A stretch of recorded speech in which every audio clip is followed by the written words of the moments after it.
Guys, welcome back to Miami. My name is Denis and I'm a real estate broker here.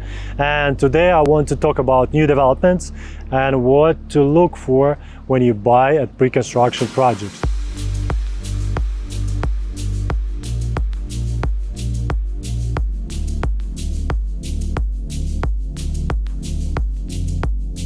One thing, it's location. It's all about location, right?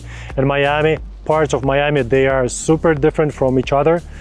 Different neighborhoods like Aventura, Miami Beach, Sunset Harbor, Brickell, downtown, Edgewater, everything is different from each other. So it's really important to look where you're buying. The second thing, if there is empty lots or low-rise buildings next to your lot. Because the thing is, if there is something with the possibility that it could be built, one day developers will build something. No matter what guys at the sales office tells you, it's just a matter of time. And pay attention if you buy property, if you buy your apartment condo that facing that lot. Because it happens with my experience, I've been in the business 10 years, it happens not with my clients fortunately, but it happens with the people that I met after when they purchased properties, and after that there was another building built right next to their apartment. So I don't think it's that's what you want. The third thing what to look for, it's actual floor plan of the unit. You have to see location of the rooms inside. You have to see how big are the rooms. You have to see kitchen location. You have to see where it's facing. You need to check if you have any columns inside of the apartment. It's also interesting thing to look for, because sometimes it shows on a floor plan, but you don't really realize how big it is. So better to ask how big it is, right? Other thing, which direction that apartment is facing. If it's facing sunrise, if it's facing sunset. Because some people, they do prefer bright place. Some people, they prefer less light in their apartment. So it's really important part as well. Then you have to look if there's any brand behind that property, because if you buy something with a Four Seasons, Ritz-Carlton, St. Regis name on it, it's really good for your services in the building, because you get in like really 5-star luxury services. As well, it's great for resale, because when you sell those properties in the future, it really pays off. I have a good examples at the Four Seasons, St. Regis, in the Bell Harbor, Sunny Isles, Ritz-Carlton. You don't really find a lot of properties in the Ritz-Carlton and the Sunny Isles, but if you look at the other buildings, I'm not going to mention any names, but there is much more availability on the market. Also, you have to look at the velocity of sales. If you buy an apartment, for example, 1 year after they started sales, and there is only 10% sold out, so it's kind of, you have to be concerned about it. It's a red flag, I would say, in my opinion, because not every developer is same here in Miami.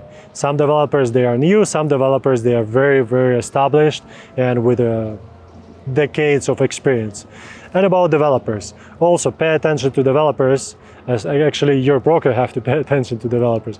Because the thing is, even if developer with 40 or 50 years of experience, it does not mean he will deliver project that you really want.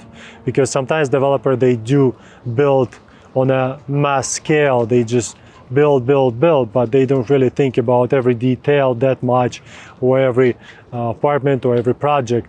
But the other developers, they can do one project in a decade, but it's going to be a really good project and everybody gonna know about it, and people would love to buy there, and they would love to buy from that developer in the future when he's gonna start another project. Number of elevators, it's a really important part. You have to look for it. As well, you have to look for service elevator. It's very, very, very important, because some buildings, like I would say 1 out of 100, but been built without service elevators in the luxury buildings.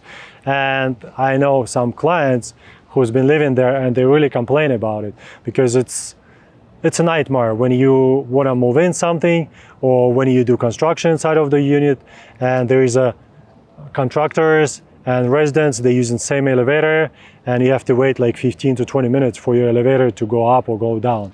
I don't think it's acceptable, so you really have to pay attention to that part. I know one of the projects, I'm going to mention the name, St. Regis. It's one of the recent projects. I've done a couple of deals I mentioned later. Well, we had a client. The client came from a different building and decided to go with St. Regis because they have an issue with their service elevators since they don't have it, I'm sorry, they have an issue with their elevators in their building since they do not have service elevators in the building, and they decide to move to St. Regis, Sunny Isles to buy something there. Other thing what to look for, it's when you buy. If you buy at the beginning, it's a friends and family, or if you buy in the middle, or if you buy by the end of the construction, prices changes. It depends on the project, depends on the market, but it can go in a big difference. I tell you just few examples. I have one client, he purchased a unit at Aston Martin. It's been about 3 years ago.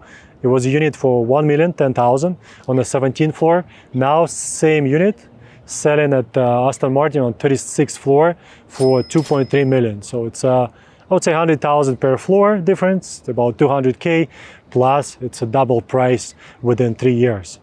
Other examples, if you get in at the friends and family time, it's like a beginning, first days of the sale. Other example is St. Regis. I had a client, they bought a unit at the first day of the sales. They start sales on Sunday, 6 weeks ago. By the way, they already 51% sold out. So the first day, we signed 2 units. One of them was a 3-bedroom. Client signed it for 5.5 million. It's 2,750 square feet.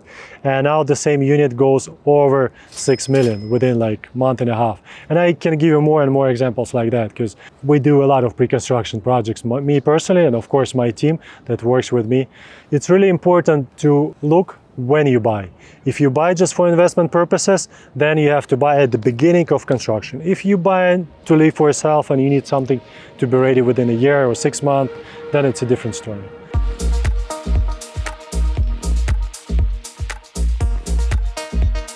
Hey, I used to look into buy real estate in Miami in that competitive market with no luck. Don't worry, a lot of people trying to do the same. Contact me and my team of highly professional associates will accomplish your goals. We've done more than 100 million in sales within past 12 months. We've done many of the crypto transactions.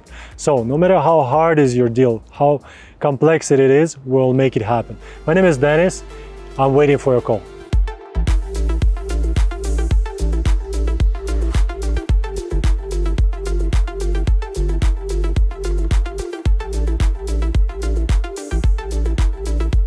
Number one is location. Location is everything. So make sure it's in a good location and there is nothing right next to you. No empty lots, no retail, low-rise buildings, but if there's any, ask question. The second thing is who is developer, what's behind them, how many projects, what quality.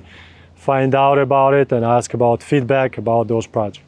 The third one is your actual unit, floor plan layout, where it's look.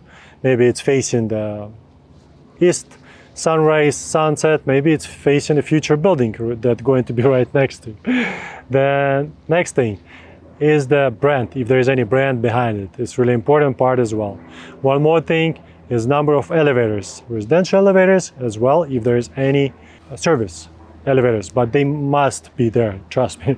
Make sure you buy a building with the service elevators. One more thing is the velocity of sales, how fast projects is selling, because if it's not selling within like 1-2 years, if there is no sales, it's not good. Because right now I can tell you everything is selling pretty quick, and usually in Miami everything is selling quickly. Pre-construction projects, they usually have a good velocity of sales. So guys, I think I mentioned everything. If I forgot something, if you have something that I didn't mention, please share it with me, put it in my comments, in your comments, in my comments. And if you have any ideas, any feedbacks, please share it with me as well. Always open for feedback. Thank you very much, guys, and I'll see you maybe in internet, on the YouTube videos, or maybe you're going to be my next future client. See ya.